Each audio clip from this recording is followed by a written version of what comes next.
চোখের পাতা লাফাচ্ছে বা চোখের পাতা কাঁপছে, আমি কি করব?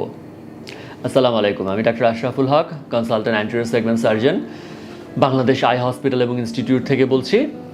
চোখের পাতা লাফানো বা চোখের পাতা কাঁপা, এটি খেয়াল করবেন। অনেক রোগী আসেন যারা চোখে সুন্দর দেখতে পাচ্ছেন, কোনো সমস্যা হচ্ছে না, কিন্তু বলছেন আইসে যে ডাক্তার সাহেব আমার চোখের পাতাটা কাঁপছে, বা আমার মনে হচ্ছে যে চোখের এই যে পাতা, উপরের পাতা বা নিচের পাতাটা লাফাচ্ছে আমি যখন কাজ করি। এটিকে বেসিক্যালি আমরা আই টুইচিং বলি। এটি কেন হয়? এই কারণটা খুবই কমন হলো নাম্বার ওয়ান, আমরা বলি যে ভিটামিন বি ডেফিসিয়েন্সি যদি হয়, অথবা যিনি খুব স্ট্রেসে কাজ করেন, স্ট্রেসফুল লাইফ, তার হতে পারে, যার ঘুম কম হচ্ছে, অথবা যার ক্যাফেইন বা অতিরিক্ত কফি খাওয়ার অভ্যাস রয়েছে তার হতে পারে। এখন এটার কিন্তু আসলে মেডিকেল ট্রিটমেন্টের চেয়ে এটার সবচেয়ে বড় ট্রিটমেন্ট হলো রেস্ট। আপনি যদি প্রপারলি রেস্ট নেন, প্রপারলি আপনার সময় মেনটেন করে, প্রপার শিডিউল মেনটেন করে কাজ করেন, এবং যাদের অতিরিক্ত কফি খাওয়ার অভ্যাস রয়েছে বা যাদের ধূমপানের অভ্যাস রয়েছে অতিরিক্ত, সেটিকে যদি মাত্রায় নিয়ে আসেন, তাহলে কিন্তু এই সমস্যা থেকে পরিত্রাণ পাওয়া সম্ভব।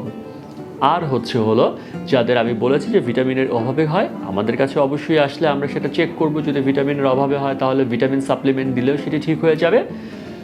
এটি নিয়ে খুব একটা ভয় পাওয়ার কিছু নেই, বিচলিত হওয়ার কিছু নেই। যারা এই সমস্যায় ভোগেন আমাদের সাথে যোগাযোগ করবেন।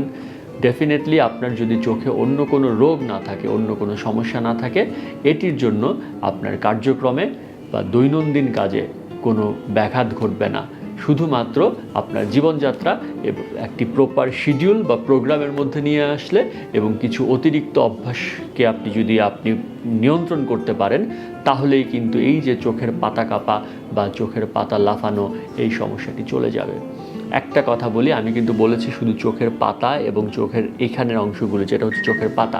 অনেকের কিন্তু সেটার সাথে হলো এই যে গালের মাংসপেশি যেগুলো রয়েছে সেটাও কাঁপে। এটা আবার নিউরোলজিক্যাল ডিসঅর্ডার। সো এটা দুটো এক করবেন না। এজন্যই বলি যে যদি আপনি কখনো ফেস করেন যে আপনার এই সমস্যাটি হচ্ছে, চক্ষু বিশেষজ্ঞের পরামর্শ নিন। ধন্যবাদ, ভালো থাকবেন, চোখের যত্ন নেবেন।